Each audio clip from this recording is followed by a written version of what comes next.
자, 오늘은 고등학교 교과서 천재 들어가 볼게요. 먼저 12페이지로 오시면 남촌 나오죠. 여기 이런 용어들 당연히 확인을 하시고, 다음 장에 랄렐탄도와 몰토 리타르단도 이런 것도 보이네요. 그래서 14페이지로 오시면 정리가 이렇게 잘 되어 있고, 아래쪽으로 형식까지 이렇게 있으니까 멜로디 보시면서 한번 구분을 지어보는 것도 도움이 되겠네요. 다음 15페이지에 내 마음의 강물이 나오고 있죠. 여기 지금 F# diminished seventh 코드가 나오는데, 이런 코드가 이제 어떠한 기능을 하는지 이런 것도 한번 해석해 보는 것도 좋을 것 같아요. 지금 같은 경우에는 F 메이저와 G 마이너 사이에서 경과적인 역할을 하고 있죠. 다음 16페이지에 그림 금강산 나오는데, 여기 이런 기호들 테누토, 그리고 이거는 그 악센트 표시이죠. 다음 18페이지에 베토벤 작곡 헤로세 작사의 그대를 사랑해, 이히엘 리베 디히가 나오는데, 아래쪽으로 보시면 이렇게 전조가 많이 되고 있죠. 그래서 이 같은 경우에는 이제 전조가 어떻게 이루어지는지 그 과정을 한번 해석해 보시는 것도 도움이 되겠죠. 그리고 다음 장에 예술가곡 리트라고 이야기를 하고 있어요. 그래서 독일 이야기이고, 프랑스 같은 경우에는 멜로디나 샹송, 이탈리아 같은 경우에는 칸초네라고 하죠. 그 아래쪽으로 관계조에 대한 이야기가 나오고 있어요. 다 이러한 것들이 이제 관계조라고 하는데, 그 세부적으로 하나의 조를 기점으로 같은 조표를 쓰는가, 같은 으뜸음을 쓰는가, 그 다음에 완전어도 위로, 완전어도 아래로 이렇게 보여주고 있죠. 다음 20페이지에 주세페 조르다니의 까로미오 벤이라는 악곡이 나오고 있고, 이 곡도 마찬가지로 지금 이런 용어들 확인을 하시면 되는데, 다음 장 넘겨보시면 아주 잘 정리가 되어 있죠. 돌체 부드럽게, 아파시오나토 열정적으로, 정열적으로, 라르가멘테, 라르가 기억까지 이렇게 얘네가 들어가면 느리게라는 의미를 가지고 있어요. 그런데 폭넓게 느리게, 그래서 라르가멘테 폭넓게 보다 느리게, 마지막으로 포르타멘토 미끄러지듯이 이어서 부르는 것을 의미하고, 일반적으로 기악에서는 글리산도라는 것을 쓰죠. 그리고 아래에 칸초네에 나오네요. 다음 22페이지에 도라오라 소렌토로가 나오는데, 여기 C 마이너로 출발을 해서 중간에 C 메이저로 바뀌죠. 같은 으뜸음조의 관계이다. 그리고 다시 C 마이너로 바뀌어서 끝이 나죠. 이렇게. 다음 23페이지에 카푸아 작곡의 오솔레미오가 나오네요. 아무래도 하바네라 반주가 아주 유명하죠. 그래서 이렇게 보시면 되고, 19세기 쿠바에서 발생한 4분의 2박자 춤곡이다. 다음 24페이지에 오시면 여기 에릭 사티 곡이 나오고 있어요. 당신을 사랑해요 라는 곡이 나오는데, 우리 짐노패드가 가장 유명하긴 하죠. 여튼 이런 곡이 나오고, 멜로디 한번 봐두시고, 이거는 이제 왈츠풍의 템포로라는 의미를 가지고 있죠. 그 다음에 아래쪽으로 인상파화가인 이 인물에 대한 사랑을 노래하고 있다. 다음 25페이지에 프랑스 샹송이죠. 샹젤리제가 나오고 있어요. 아래쪽으로 여기 샹젤리제는 런던 거리를 소재로 한 것이다. 원제는 워털루 로드이다 라고 이야기하고 있네요. 자, 다음 26페이지, 지금 악곡들이 계속 나오고 있죠. 핸델의 리날도 중 아리아죠. 울게 하소서. 그래서 라샤 큐비앙카로 시작하는 이 부분 기출이죠. 그리고 이 곡은 아래에 보시면 다카포가 있죠. 그리고 나서 여기에서 이제 핀을 마치는데, 그러다 보니 다카포 아리아라는 특징을 가지고 있죠. 그리고 핸델의 오페라 리날도는 십자군 전쟁이 배경이죠. 그래서 아래 리날도라는 장군이 나오고 있고, 포로가 된 알미네라가 이름 기억하셔야 되겠죠? 부르는 아리아이다. 다음 장에 다카포 아리아에 관해서 설명을 하고 있죠. 다음 장에 다카포 아리아에 관해서 또 설명을 하고 있네요. 이게 이제 이렇게 보면은 어려운 거 전혀 없는데, 악보로 나왔을 경우에 이제 DC가 다카포가 안 보일 경우가 많이 있죠. 그래서 한 번쯤 악보로 봐두시면 좋을 것 같아요. 그리고 핸델의 메시아 오라토리오죠. 할렐루야가 나오네요. 다음 28페이지에 모차르트 오페라 피가로의 결혼 제1막에 나오는 아리아로, 피가로가 백작의 하인인 케루비노를 돌리면서 부르는 노래이다. 그래서 이제는 날지 못하리, 이제는 못 나르리, 둘 다 못 쓰는 말들이니까, 그래서 이거는 기억을 반드시 하시면 좋을 것 같아요. 멜로디랑.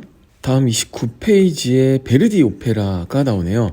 여자의 마음이니까 리골레토, 여기 아래에 나오죠. 리골레토 3막에 나오는 아리아로 만토바 공작이 여자의 마음 갈 때와 같다라고 부르는 노래이다. 만토바 공작이 바람둥이죠. 그런데 이런 식으로 하고 있어요. 내로남불이라는 전형적인 모델이라고 볼 수 있죠. 자, 여튼 이 멜로디 너무너무 유명하니까 반드시 기억을 하시면 좋겠네요. 다음 30페이지에 윌드온 작곡의 지금 이 순간이 나오네요. 지킬 앤 하이드에 나오는 음악이죠. 그래서 여기 지금 특징적인 게 이런 식으로 A가 베이스를 계속 잡고 있어요. 그리고 그 아래에는 D가 이렇게 잡고 있죠. 자, 이런 경우를 이제 페달 포인트, 지소급 이런 표현을 쓰게 되죠. 그리고 다음 장의 맨 아래 보시면 이제 문학 작품을 음악으로 표현하였다. 그래서 이러한 시를 예술가곡으로 만든 거나 아니면 실러의 시를 합창교향곡의 음성으로 넣었죠. 그리고 문학 작품에 영감을 받았다 하면 니체의 짜르투스트라는 이렇게 말했다를 바탕으로 리하르트 슈트라우스가 교향시 이거를 만들었죠. 그리고 베토벤의 크로이츠 소나타가 이제 톨스토이의 크로이츠 소나타에 나타난다. 작가이죠.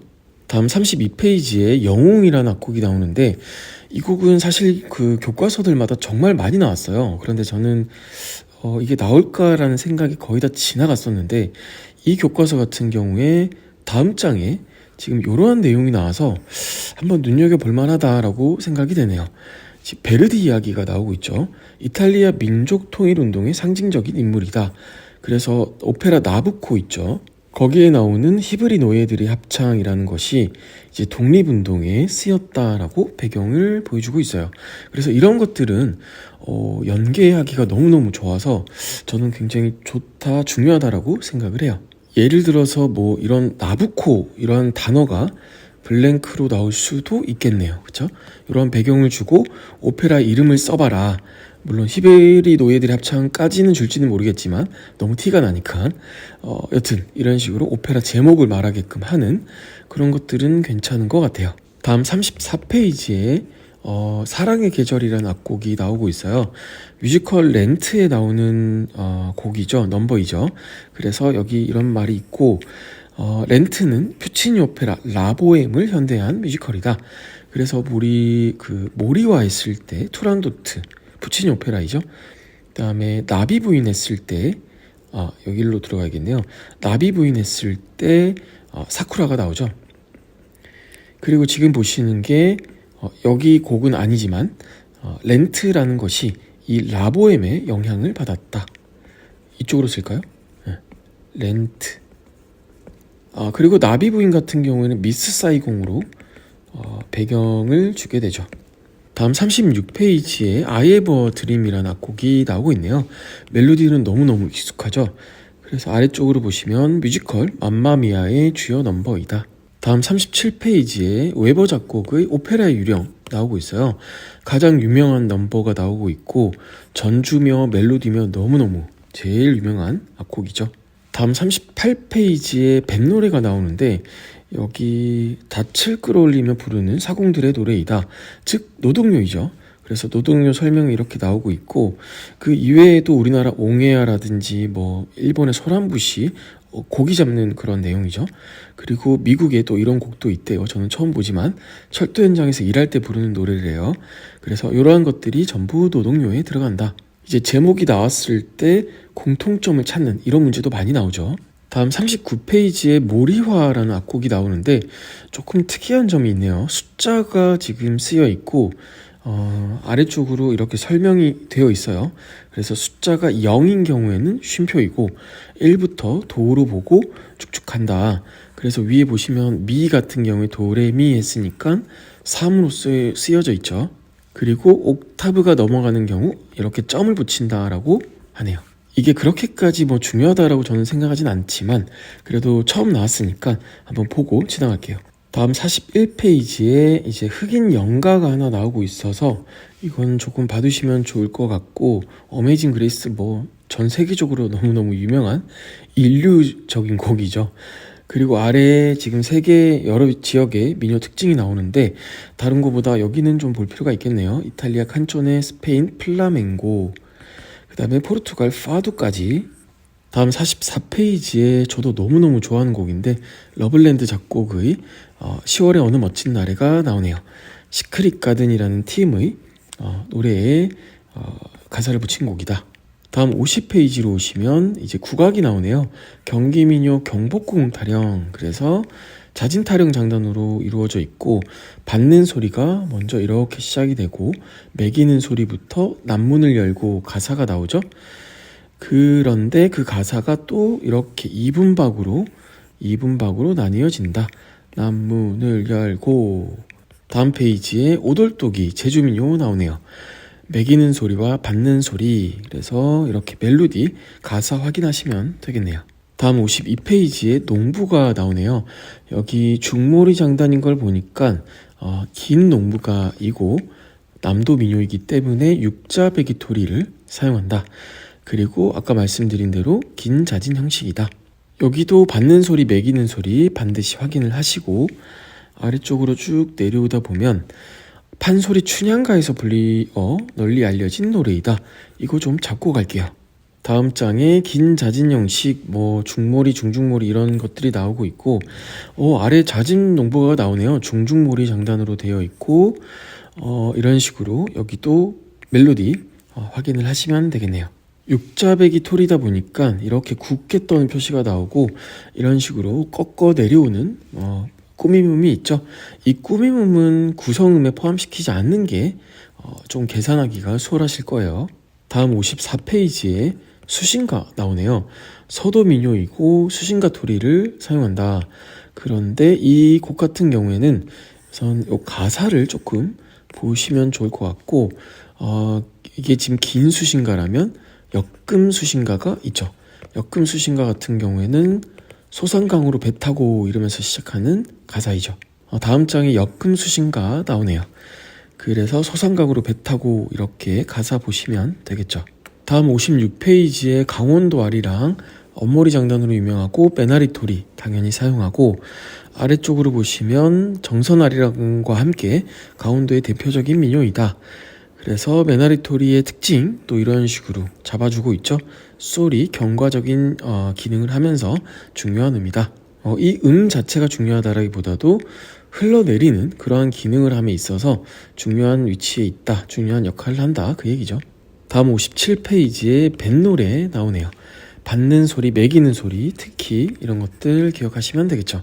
다음 58페이지에 종금새야. 강원도 향토 민요라서 제가 한번 잡아봤고요. 중몰이 장단으로 되어 있는데 무엇보다 아래쪽으로 보시면 이제 이런 문답 형식으로 구성되어 있다. 다음 60페이지에 판소리 춘향가 중에서 자진사랑가 나오고 있네요. 그래서 여기 사랑 그리고 아래쪽으로 이희 하는 부분 이런 부분들이 2분박으로 잠깐 변형된다. 다음 60페이지에 판소리 나오네요. 춘향가 중에서 자진사랑가 이렇게 나오고 있는데 가락선 악보가 굉장히 잘 나오고 있죠. 그런데 특별한 내용은 없는 것 같아요. 말붙임새에 따른 장단의 변화. 그래서 여기는 이런 식으로 2분박으로 가게 되죠. 다음 장에 판소리 구성 요소 나오고 있고 여기 통성이라는 발성을 이용한다. 그리고 패기성음 이런 단어도 쓰죠. 그리고 아래쪽으로 춘향가 중 쑥대머리 옥중가라고도 하죠. 중몰이 장단으로 구성이 된다. 판소리 같은 경우에는 아무래도 이런 대목과 장단을 연결하는 것 이런 것들이 좀 중요하죠. 그리고 악조까지 당연히 얘는 완전 계면조이죠. 찐 계면조이죠.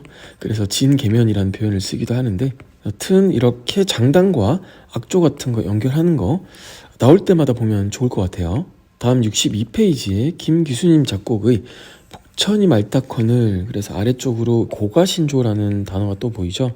고가신조는 옛날 그 시조시에 우리 새로운 선율을 붙여서 만드는 그런 악곡이 되겠죠. 그리고 다음 장에 이제 임재가 한우에게 불렀는데 한우가 화답하는 그러한 곡이라고 하죠. 어이 어러자리 그래서 기생 한우의 답가이다. 다음 68페이지에 리코더와 오카리나 나오죠. 리코더는 르네상스와 바르크 시대의 중요한 목관 악기이다. 그리고 오카리나는 흙으로 만든 원래 악기인데 이제 플라스틱으로 많이 하죠. 여튼 작은 거위라는 의미가 있다. 그리고 아래로 텅이 나오네요. 네 가지 다 나오고 있고 아래쪽으로 바로크식 리코더와 독일식 리코더를 구분하고 있죠. 그래서 바로크 시대의 리코더를 재현을 하고자 만들었는데 이러이러한 애로사항이 있어서 이걸 보완하기 위해서 독일식 리코더를 만들었다. 그래서 우리가 알고 있는 것은 바로크식 리코더가 이제 위에서 5번째 입에서 가까운 구멍으로부터 5번째 구멍이 크다라고 알고 있죠. 다음 71페이지에 러블랜드 작곡의 You Raise Me Up이 나오고 있어요. 지금 짜임새를 보시면 마치 폴리폰이 같지만 사실 이렇게 화음을 이루고 있어서 이거는 호모폰이라고 하는 게 조금 더 적절하겠네요. 다음 72페이지에 기타와 우쿨렐레 나오는데 기타는 기원전 3000년부터 시작된 것으로 추정을 하고 6개의 줄이 있다. 그리고 우쿨렐레는 하와이에서 비롯된 말이죠. 그래서 4개의 줄로 되어 있다. 아래쪽으로 이렇게 개방현들이 나와 있네요. 굉장히 중요한 내용이죠. 이렇게 다음 장에 스트로크 나오는데 칼립소 리듬 많이 봤었죠. 그리고 이런 리듬은 고고라고 한다네요. 다음 76페이지에 드럼이 나오는데 맨 아래 보시면 이렇게 그립 명칭이 나오고 있어요. 꼭 한번 나왔으면 좋겠어요. 여튼 2개 명칭 정도는 조금 알아두시면 좋을 것 같아요. 매치드 그립도 세분화되긴 하지만 그거는 우선 둘째치고 2가지 내용 명칭 확인하시면 될 것 같아요. 다음 80페이지에 단소 나오는데 세로를 부는 관악기로 5개의 시공으로 이루어져 있다. 어려운 건 아니죠, 여기는. 그런데 아래쪽으로 보시면은 이제 생소병주라는 단어가 나와요. 생황과 단소의 이중주이다. 대표적인 곡으로 우리 수령음 기출문제이죠. 요 악곡이 될 수 있죠. 그리고 양소병주라는 것도 있죠. 양소병주는 양금과 단소, 이에 대표되는 악곡으로는 영산해상, 세령상 같은 경우나 보사 같은 경우에 이런 식으로 연주를 할 수도 있다라고 하죠. 여기는 안 나오지만 우리 음역대를 보자면 중에서 중청중까지 보죠.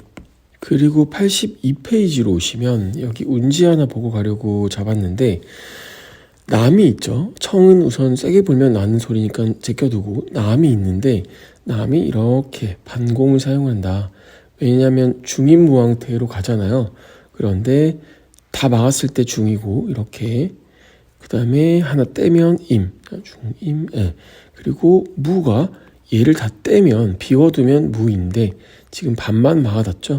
그랬을 때 남이 난다. 그리고 83페이지로 오시면 여기 현악 영산해상 타령이 나오는데 우선 장단 당연히 무조건 기억해야 되고 멜로디도 한 요 정도까지는 보시면 좋을 것 같고요. 여기 태를 잡고 있죠. 이거 기출이죠. 2개를 막으면 된다. 그런데 지금 중청태이기 때문에 굉장히 세게 부는 역치로 풀게 되죠. 아래쪽으로 식임새, 이거는 오른쪽에 붙어 있지만 왼쪽에 먼저 연주를 하고 본음을 이런 식으로 낸다라는 점.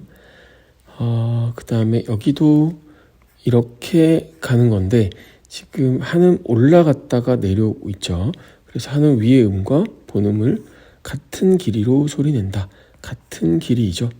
다음 84페이지로 오시면 소금 나오네요. 통일신라 사면 삼죽 중 하나이고 삼국 사기 1145년 김부식 님이 지으신 건데 여기에 나타나 있다. 다음 86페이지에 사물놀이 나오네요.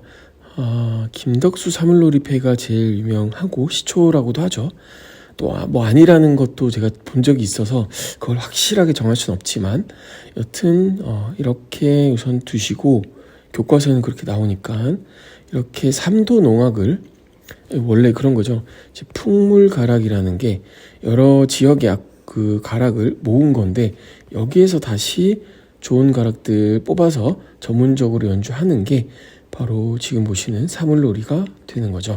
그래서 일반적으로 이러한 3도 농악을 연주한다. 그리고 아래쪽으로 장구주법 하나만 보고 가면 될 것 같은데, 여기 사물놀이죠. 지금 풍물이나 사물 같은 이런 연주에서는 궁굴체를 쓰게 되죠.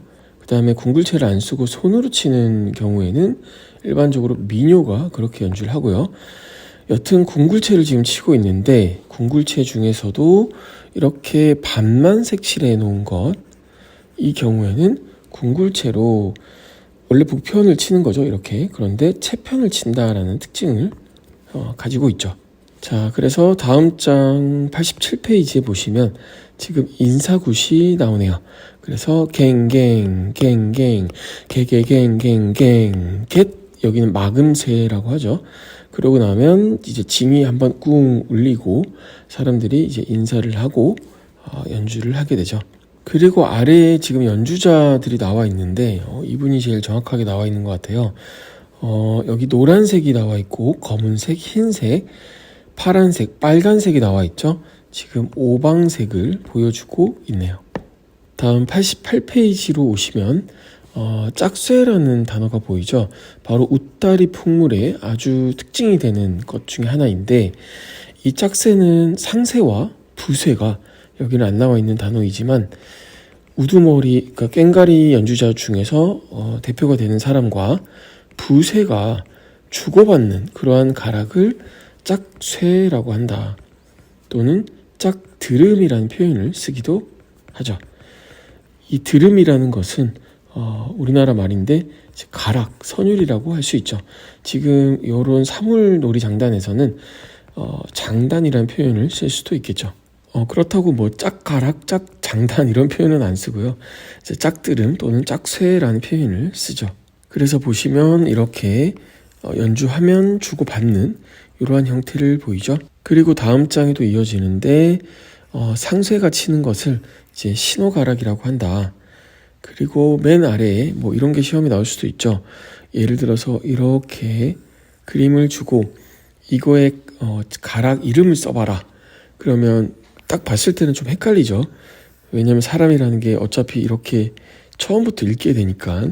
그런데 결국 이렇게 마지막에 이런 걸 주면서 이거 맺는 가락으로 준 거야 라고 말을 할 수도 있죠. 임용이 참 재밌는 게 그런 게 있는 것 같아요. 어디 구석에다가 분명히 힌트가 될 수 있는 단서를 좀 숨겨두는 편인 것 같아요. 물론 모든 시험이, 대부분 시험이 그렇긴 하지만 여기 사물놀이와 풍물을 대조하고 있는데 역사 시기적으로 봤을 때는 풍물이 먼저 오면 좋을 것 같고요. 여튼 지금 풍물은 막 진도하고 그렇기 때문에 서서 연주를 하죠. 뭐 상모 돌리기도 하고 하니까. 그런데 지금 사물놀이 같은 경우에는 앉아서 연주한다. 그래서 여기를 선반이라는 표현을 쓰고요. 여기는 앉은반이라는 표현을 쓰기도 하죠. 그리고 풍물 같은 경우에는 지금 한 지역의 특색 있는 가락을 연주한다라고 하는데 일반적으로 웃다리 풍물이라는 표현을 많이 쓰죠. 다음 90페이지로 오시면 산조가야금이라고 나오는데 가야금에 대한 전반적인 게 이렇게 설명되고 있어요. 그래서 오동나무의 12줄의 명주실을 안쪽 위에 전부 다 얹어서 부들로 묶어 만든 현악기이다.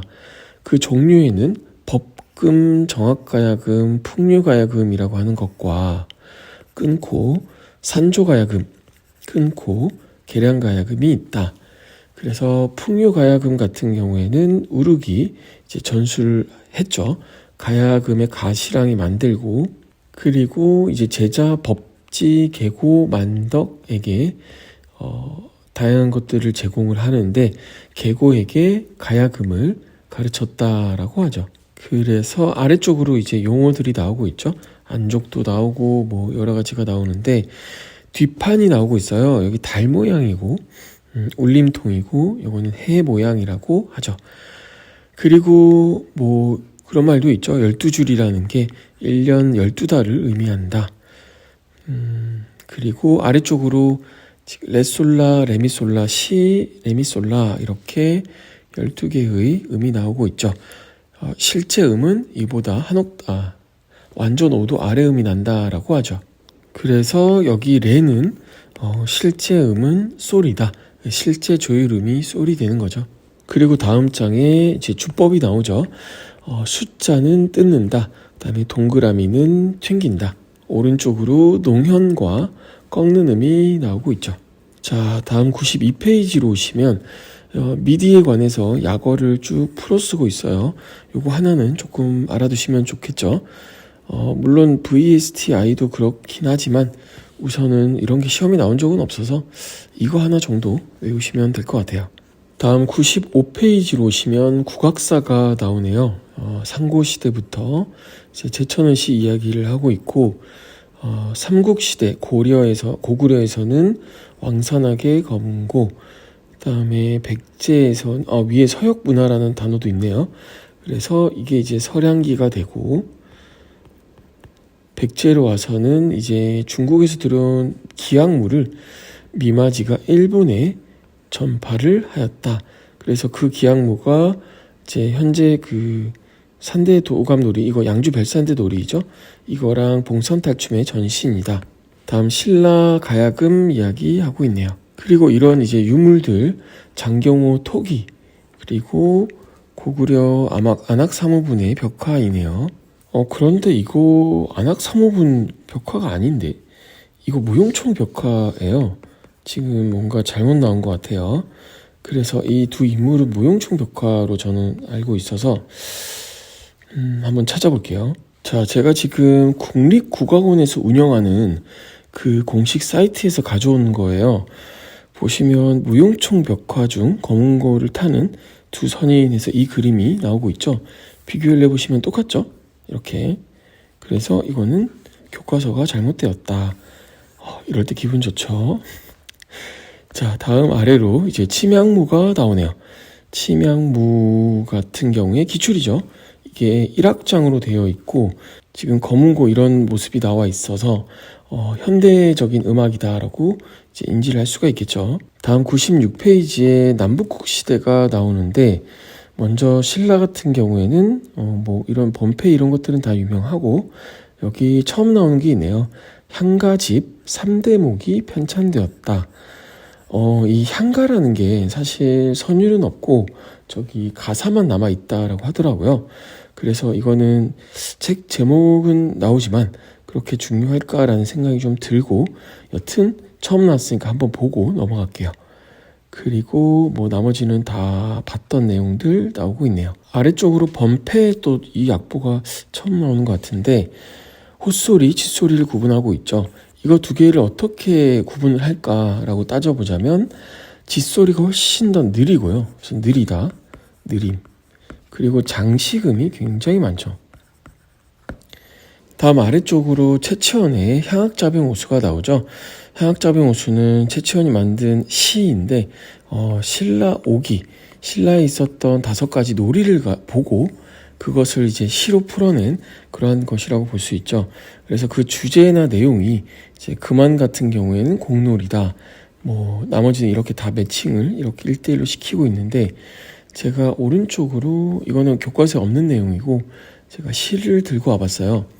금안 같은 경우에는 뭐 방울 놀린다. 그래서 공놀이라는 것을 암시하고 있고 속독 같은 경우에는 뭐 이런 춤을 춘다라고 하는데 이제 건무라고 이야기를 해요. 그리고 산에는 사자랑 관련이 되어 있죠. 사자무랑.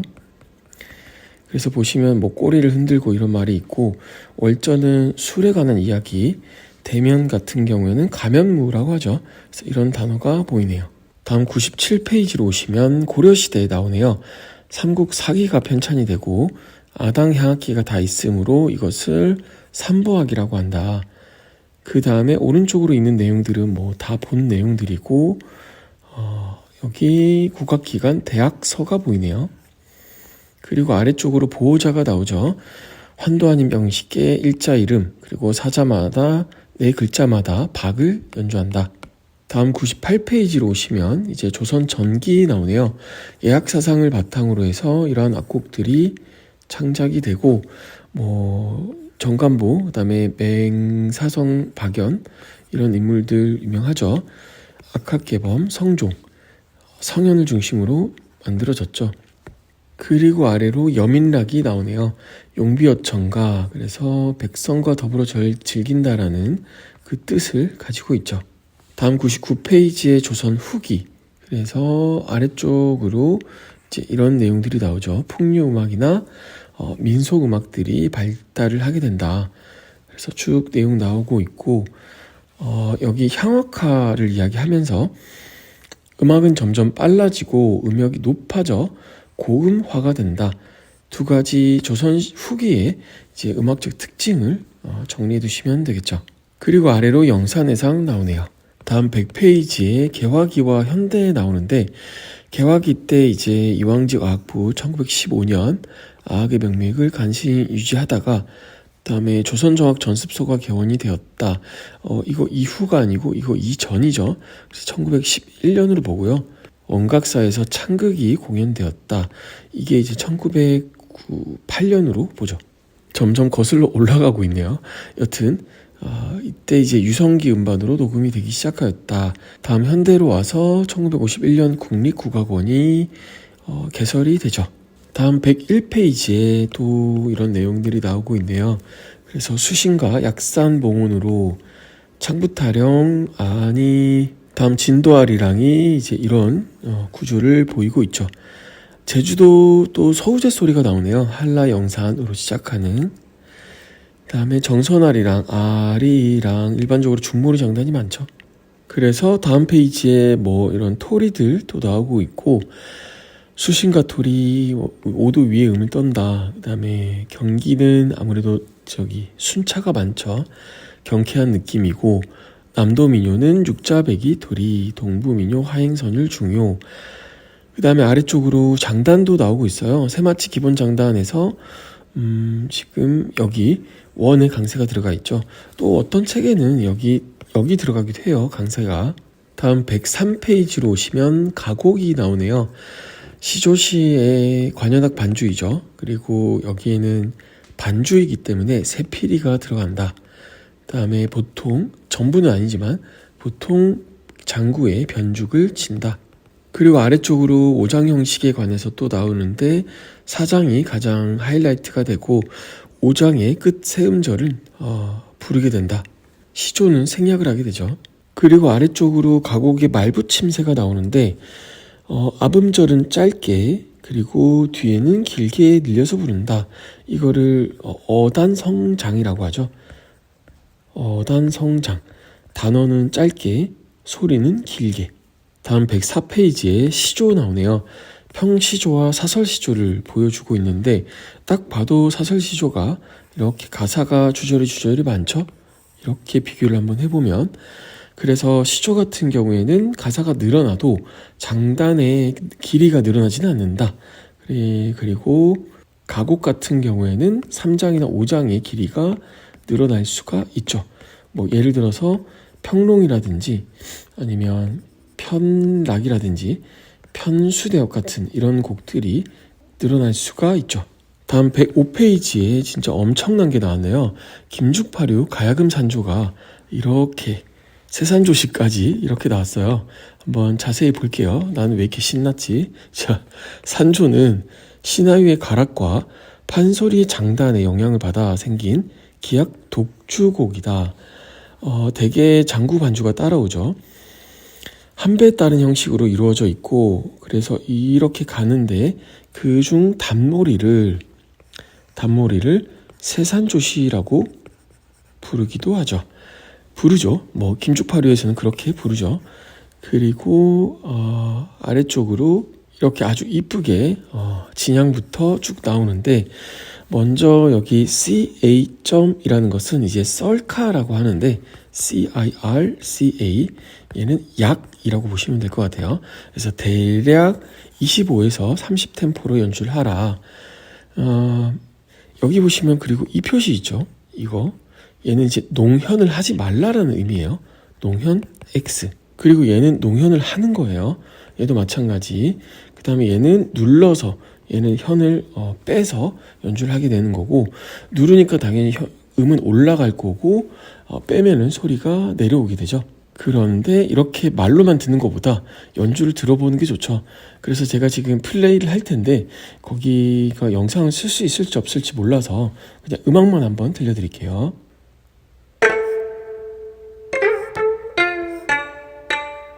자, 이런 식으로. 자, 이번에 0.5배속으로 들어볼게요.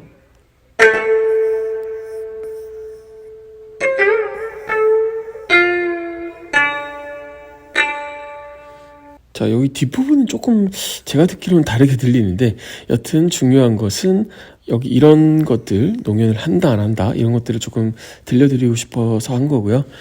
그렇게 되고 진양조 같은 경우에는 아무래도 꾸미음이 좀 많죠. 꾸미음이 많고 아래쪽으로 갈수록 점점 제가 말씀드렸던 그런 좀 특징들이 보이죠. 이렇게 4분음표 묶음으로 나올 수 있는 것들이 중무리에 나오고 아래쪽으로 중중무리는 3개의 묶음인 형태가 많이 나온다. 그리고 자진무리는 아무래도 점사, 그리고 휘무리는 이렇게 박자의 개념이 조금 달라지죠. 딴, 따다단 해서 2분박으로 보이기도 하고 이렇게 3분박으로 묶을 수도 있고요. 이렇게 다음 마지막 세산조시도 단모리에 해당되는 것도 2분박의 느낌으로 이렇게 가죠. 그래서 굉장히 얘는 빠르다, 템포가. 다음 106페이지에 이제 여러 가지 악기가 나오는데 지금 보시면 몸울림 악기, 체명 악기라고도 하죠. 그다음에 막 울림 악기, 망명 악기, 그다음에 전명 악기, 현울림 악기, 현명 악기, 그다음에 공기울림에서 기명 악기라는 표현을 쓰죠. 또는 공명 악기. 그래서 이렇게 구분을 하고 있고 아래쪽으로 프리페어드 피아노, 이거 지금 존 케이지 이야기죠. 존 케이지의 프리페어드 피아노. 그래서 이렇게 현에다가 못이나 이런 말하자면 이물질들을 이렇게 꽂아두고 소리를 내게 되는 그런 것인데 이런 거 이제 잘못했다가는 큰일 나죠. 그래서 여튼 이런 방식의 연주도 있다. 현대음악에 속하죠. 다음 107페이지에 종묘제례악 나오네요. 정말 많이 나오죠. 그래서 여기 악가무 종합예술 세종때는 회례악이었고 세조때 채택되었다. 무형문화재 1호이기도 하고 유네스코 2001이기도 하다. 그래서 아래쪽으로 이제 내용들이 나오는데 거의 준 전문가죠 지금은. 그래서 아래 특별한 내용은 없는 것 같고요. 보시던 거 그대로 확인하시면 될 것 같아요. 그래서 다음 페이지로 오시면 이제 정대엽과 보태평이 나오는데 먼저 보태평, 영신, 희문. 희문 같은 경우에 3가지가 있죠. 영신희문, 전폐희문, 인입희문. 인입희문 같은 경우에 이제 초원이죠. 이 경우에 가사가 위에부터 볼까요? 영신희문 같은 경우에는 새덕계 아후, 그리고 전폐희문 같은 경우에는 비의 상가교, 인입희문 같은 경우에는 열성계희운이라고 시작을 하죠. 다음 종대업이 연관이 나오네요. 우리는 소무 볼까요? 소무 같은 경우에 청권화 열성으로 시작을 하죠. 그리고 오른쪽으로 이런 내용이 나오네요.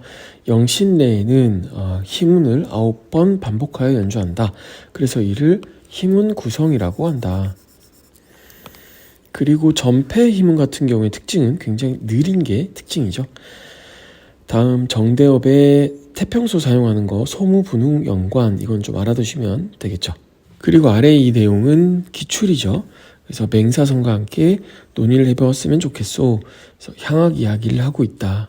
다음 109페이지에 서음사가 나오네요. 고대는 우선 지나가고 여기 중세시대에 교회음악이 발전하고 단선율 다성으로 발전, 세속음악, 음유시인들 이야기까지 나오고 있죠. 그리고 아래쪽 말고 오른쪽으로 여기 세이킬로스의 비문, 여기에 막 이렇게 문자가 써져 있죠. 그걸 이제 악보, 우리 현대화된 악보로 보고 있는 거고, 여튼 그래서 세이킬로스의 노래라고도 하지만 세이킬로스의 비문이라고도 하죠. 그리고 르네상스로 오시면 여기 모방대위와 다성음악의 발달, 그리고 악보가 이제 인쇄가 되기 시작하죠. 그리고 르네상스 시대를 했을 때 빼놓을 수 없는 첫 번째 기조는 바로 인문주의 사상이죠. 그래서 고대 그리스 정신을 따라하려는 그러한 문화가 발생하였다. 그리고 꽤 많은 악파들이 이렇게 생겨나고 그리고 여기 팔레스트리나라든지 조스캥, 오케겜 이런 인물들에 의해서 모방 대위가 굉장히 발전을 하게 되죠. 그리고 아래쪽으로 이제 인쇄술 이야기하고 있는데 우리는 아무래도 그 음악이니까 구텐베르크보다는 페트루치라는 인물, 페트루치의 오데카톤이라는 그 최초의 다성음악 모음집을 생각하시면 될 것 같아요. 그리고 아래쪽으로 에토스에 관한 이야기를 하고 있죠. 뭐 어려운 내용은 없으니. 다음에 마르첼로의 미사, 이거 지금 팔레스트리나 이야기죠. 그래서 대의적 양식으로 작곡이 된 육성부의 무반주 합창곡이다. 다음 110페이지에 바로크 시대에 나오네요. 갈릴레오 뉴턴에 의한 과학이 성립되었다. 그래서 이제 뭐 실학주의라든지 엘리트주의 이런 이야기들이 이때에 많이 나오게 되죠. 음교론과 관련된 내용이라고도 볼 수 있겠네요. 그리고 이 시기에는 다양한 것들의 중심이 교회에서 왕으로 옮겨진다. 그래서 절대 왕정 체제가 배경이 된다라고 하고 있네요. 따라서 바로크 음악은 주로 귀족이나 왕족을 위한 것이다. 이게 점점 일반인으로 흘러가게 되고 그 절정이 바로 낭만 이후가 되는 거죠. 민족주의 포함해서. 여튼 바로크 시대는 아무래도 오페라, 칸타타, 오라토리오 이런 장르들이 굉장히 많이 생겨나게 되고 지금 알고 있는 그 장단조 조성 체계가 이때 뭐 확립이 되었다. 이 이전에 없었다가 아니고 이때 확립이 되었다라고 볼 수 있죠. 그래서 그런 내용들이 이렇게 정리가 되어 있고 아래쪽으로 오시면 화성적인 것, 호모포니 이야기하는 거고 대위적인 것은 그렇죠. 폴리포니를 이야기하고 있죠. 다음 111페이지에 고전주의 음악 나오네요. 고전주의는 계몽주의죠. 아까 바로크 시대는 저기 실학주의라면 그래서 지금 혁명도 많이 일어나고 뭐 이런 공공 연주회도 많이 열리고 그러다 보니 음악이 점차 대중화되고 있다라고도 볼 수 있죠. 근데 아직까지는 그래도 하이든, 모차르트 이런 인물들에 의하면 귀족들을 위한 음악이 훨씬 더 우세하죠. 그리고 고전주의 했을 때 음악에서 빠질 수 없는 것은 이러한 형식적인 정형화가 일어났다. 이런 것들이 중요하죠. 그리고 관련해서 이런 그림들이 지금 우리 바로크 때도 나오고 있었고, 그죠? 이렇게 나오고 있죠. 그래서 이거를 보고도 어떤 시대인지 가늠할 수 있는 그 정도가 되면 좋을 것 같아요. 지금 여기 하이든, 현악 사중주를 이끄는 하이든. 그다음에 왼쪽에는 민중을 이끄는, 뭐 다 이끌고 있네. 자유의 여신 이런 식으로 나오고 있죠. 그래서 민중을 이끈다라는 것 자체가 이제 인간이 일반 서민들이 중요해지고 있다라고 보는 거죠. 그래서 민중을 이끈다라고 하는 거 보니까 어떤 혁명을 보여주고 있다라고 볼 수 있죠. 다음 아래로 교향곡 25번 나오고 있네요. 저기 아마데우스 맨 처음에 나오는 그 선율이죠. 다음 112페이지로 오시면 낭만주의 음악이 나오는데 낭만주의에서는 귀족 계급이 몰락하고 개인 교습 이야기도 나오고 있고 굉장히 그 시민 계층이 성장한다라는 것을 볼 수 있죠. 그리고 낭만 시대로 와서는 이 문학과의 결합을 절대 빼놓을 수가 없어요. 문학과의 결합. 이게 그 이전 시대에도 르네상스 시대에도 이런 비슷한 말이 있죠. 문예 부흥의 시대이다. 그래서 이런 맥락으로 보시면 될 것 같고 악기 개량도 많이 일어나고 그러다 보니 규모도 커지고 연주를 정말 기깔나게 하는 그러한 비르투오조도 출현을 하게 되죠. 그리고 장르도 굉장히 다양해진다. 다시 말해 그 인간의 묵혀왔던 감정을 폭발시키는 그러한 시대라고 볼 수 있어요. 그래서 여기 베르디나 푸치니 같은 인물들에 의한 오페라 내용을 살펴보면 전부 다 죄다 사랑 이야기죠. 슈베르트도 마찬가지. 진짜 90%는 사랑 이야기. 그래서 울고 짜고 뭐 이런 이야기들이 많이 있죠. 이 사랑을 하게 되면 울자는 기본이죠. 자, 그래서 아래쪽으로 이제 두 개의 악곡이 나오는데 지금 113페이지네요. 112페이지였는데 분명히 여기 지금 안 맞네요. 앞에는 맞았는데 왜 안 맞지? 잠깐만요. 지금 확인을 해보니까 어디서부턴가 페이지가 하나 건너 뛰어왔어요. 93페이지인데 여기 없네요. 제 PDF에는. 그래서 이렇게 틀어진 것 같은데 한 장 차이니까 상관은 없을 것 같고 딱히 지금 페이지를 조금 고쳐서 올게요. 자, 그래서 지금 이제 맞췄죠. 113페이지 여기 이렇게. 자, 그래서 지금 이제 113페이지로 보시면 될 것 같고 아래쪽으로 두 곡이 나오네요. 파가니니, 카프리스, 슈만의 헌정이 나오고 있어요. 여기 용어를 좀 보자면 코아스 뭐뭐와 같이 프레스토 엄청 빠른 거죠. 그리고 아래 이거 독일어라서 저 잘 못 읽겠는데 여튼 얘는 친밀한, 그리고 얘는 생기 있게 활기차게, 이렇게 보시면 될 것 같아요. 다음 114페이지에 민족주의 음악 나오네요.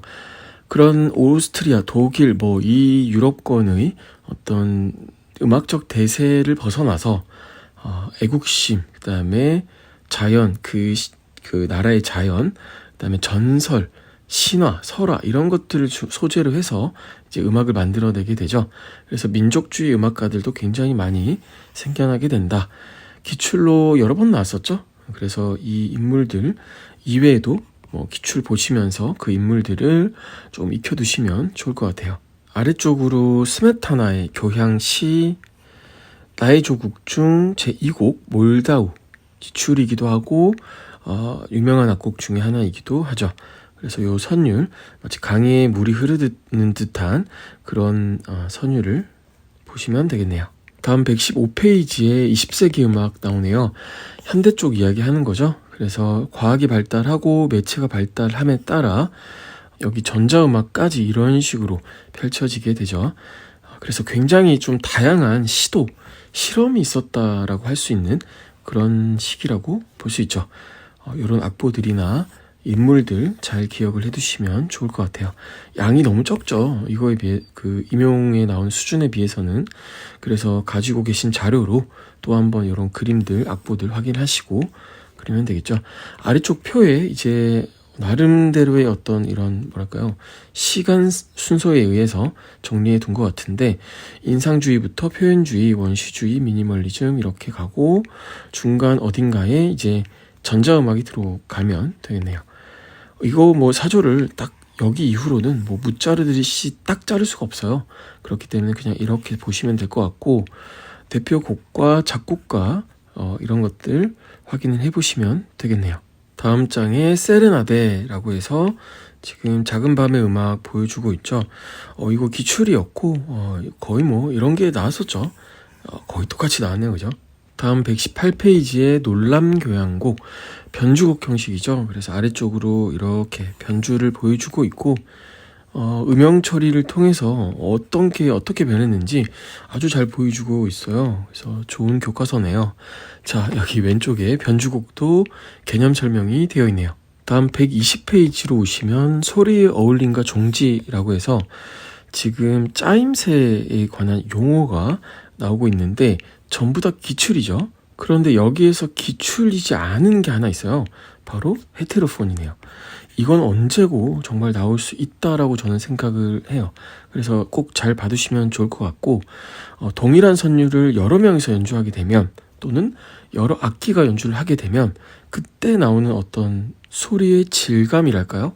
그게 바로 헤테로폰에 관한 이야기죠. 그래서 아래쪽 예시에는 이제 신화위 이야기를 하고 있는데 간단하게 그냥 어떤 하나의 선율을 노래 잘하는 사람이 부르고 못하는 사람이 부르고 남자가 부르고 여자가 부르고 어린애가 부르고 노인이 부르고 강아지는 아니죠.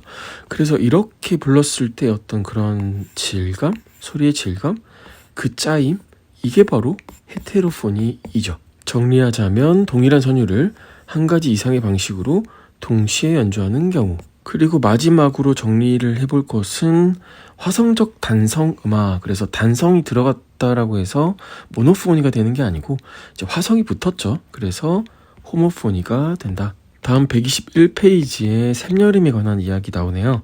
아래쪽 표에 어려운 거 하나도 없죠. 스포르잔도 하나만 그냥 특히 세게. 다음 122페이지로 오시면 환상즉흥곡 나오고 있죠. 쇼팽의 악곡이고 템포 루바토에 관한 이야기. 루바토는 이미 템포로 연주를 하라라는 의미이고 악보 많이 나오네요. 그 아래로 이런 것들 볼까요? 알레고로 아지타토, 굉장히 열정적으로, 격정적으로 격앙된 느낌으로, 그리고 스포르잔도 나오고 있고 디미누엔도 점점 여리게죠. 데크레산도 표시도 같이 있네요. 페산테 굉장히 장엄하게 웅장하게, 그리고 여기 포코 아첼렐란도 그래서 점점 이 빨리 몰아치듯이 연주를 하라라는 의미가 되겠죠. 아래쪽으로 모데라도 보통 빠르게로 칸타빌레 노래하듯이 소토 보체, 얘 같은 경우에는 보체가 이제 보이스죠. 그래서 작은 소리로 연주를 하라라는 의미로 볼 수 있어요.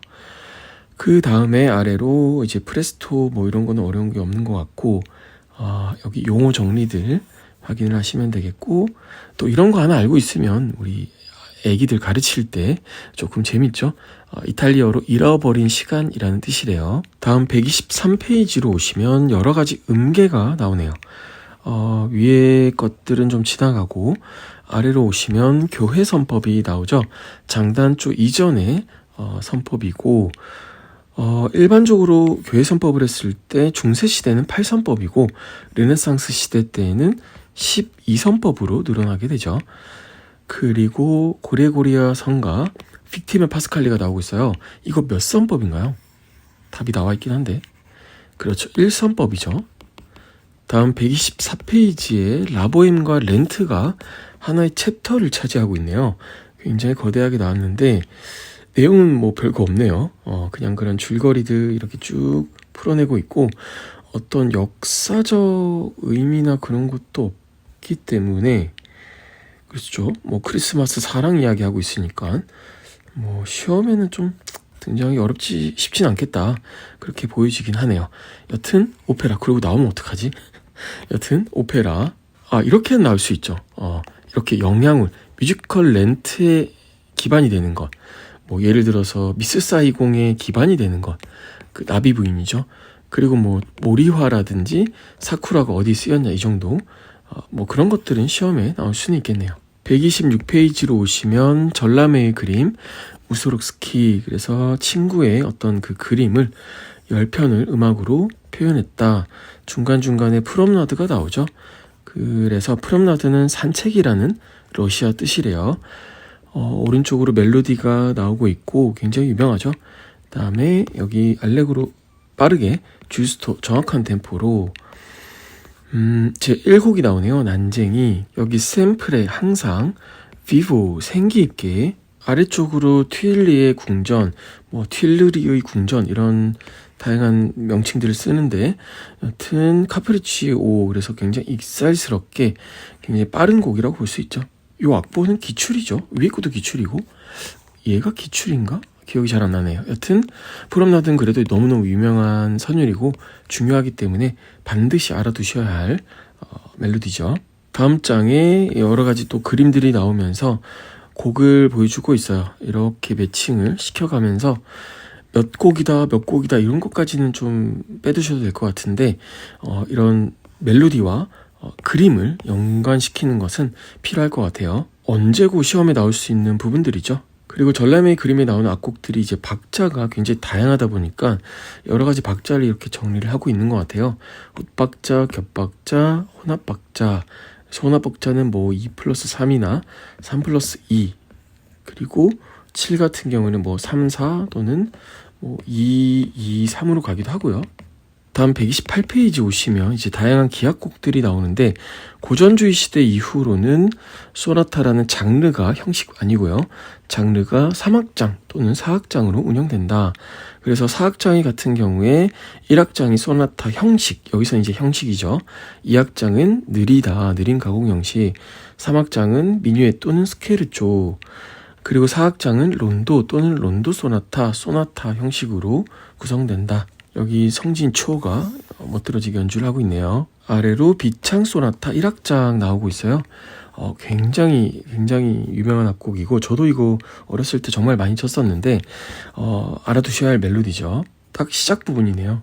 아래쪽으로 실내악, 체인버 뮤직이라고 나오는데, 여기 체인버라는 단어 뭐 모르실 분들은 없겠지만 그래도 한번 보시고, 뮤지카 다 카메라라는 실내에서 연주하는 음악이라는 것에서 유래를 했대요. 이렇게 단어 연계 좀 해두시면 좋겠죠. 그래서 아래쪽으로 이제 슈베르트 송우 5종주가 나오고 있네요. 사악장의 그 가곡 송우가 이렇게 인용이 되었죠. 그리고 변주곡 형식으로 전개된다. 다음 장에 교향곡 나오네요. 심포니, 그래서 심포니아의 어원이 있고 드보르자크의 신세계 교향곡 2악장이 나오네요. 그리고 아래 협주곡 나오네요. 콘체르토. 콘체르토는 뭐 앞에 악기 이름을 붙여서 굉장히 다양한 곡들이 있죠. 그런데 대체적으로 3악장으로 이루어지는데 1악장은 빠르다, 2악장은 느리고 3악장은 빠르다. 그리고 여기 카덴자 이야기가 나오고 있는데 카덴자는 연주자의 기량을 뽐내는 즉흥적인 그런 연주 부분이죠. 성악도 될 수 있고 기악도 될 수 있고, 그리고 지금 멘델스존의 이 바이올린 협주곡 마단조가 나오고 있는데 이 곡 같은 경우에는 보통에 나오는 그런 재연부 직후 마지막 부분이 아니고 재연부 앞에 배치가 된다라는 게 특징이다. 다음 130페이지에 음악과 춤이 연계돼서 나오고 있는데 왈츠부터 미뉴에트, 발레, 탱고 전부 다 춤 이름이죠. 그런데 우리가 뭐 무용과는 아니기 때문에 이건 우선 지나가고요. 안 중요하다라기보다도 다음 장에는 우리나라 또 춤이 나오네요. 춤판이네요. 자, 지금 처용문은 넘어갈 수가 없죠. 유네스코이기도 하고 기출이기도 하고 여기 오방색, 참 오방색, 여튼 오방색이 나오고 있고, 여튼 춘행전에 이 대표되는 곡은 평초의상이죠. 그래서 화문석, 여기 이걸 화문석이라고 하는데 이 위에서 이렇게 댄싱을 하고 있는 그런 모습을 보여주고 있고, 위에 이제 초용문은 수제천 빠뜨리면 안 되겠죠. 수제천 같은 경우에 이전에는 무고에도 연주가 되었다라고 하죠. 그리고 맨 아래로 오시면 이제 승무가 나오네요. 이 승무 같은 경우에는 뭐 우리가 생각하는 그런 굿이나 뭐 무악 같은 그런 거와 별개로 그냥 민속 무용으로 생각을 하시면 더 좋을 것 같아요. 그리고 이것과 관련된 인물이 이제 임해방이란 인물을 빼놓을 수가 없죠. 그리고 여기 사면육각으로 편성하여 일반적으로 춤반주는 거의 사면육각이죠. 연불, 타령, 국거리 등을 반주한다. 여기 있는 이 승자가 제가 찾아보니까는 우리 스님 있죠? 그 승려할 때 승자이더라고요. 똑같긴 한데 그렇다고 해서 얘가 작법이냐 그건 아니라는 거죠. 그래서 여기 민속무용이다라고 그냥 정리를 딱 한번 해버리는 게 나을 것 같아요. 다음 132페이지로 오시면 문학과의 연계를 보여주고 있는데 이거 같은 경우에 정말 저는 별표 4억 9천 3만 개 정도 하시면 좋을 것 같아요. 너무너무 시험에 나오기 좋지 않아요? 딱 봐도. 그래 나온 적은 없거든요. 여기 인간 리별이라는 가사를 필두로 한 상사별곡이라는 가사 장르이죠. 이게 청구연에 수록이 되었대요. 여기 지금 낼 게 너무 많은 것 같아요. 그 다음에 왼쪽에도 마찬가지 괴테의 시를 기반으로 하였다.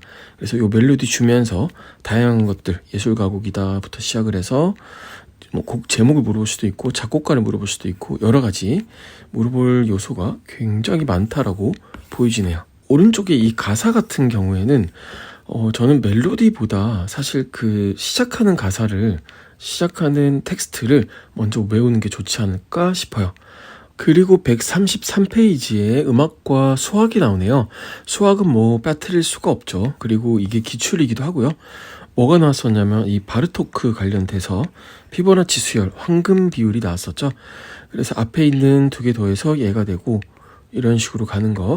이건 이제 응용을 해서 숫자가 뒤엔 좀 다른데 여튼 그러한 것들이 나오고 있네요. 피타고라스 음계까지 이야기하고 있죠.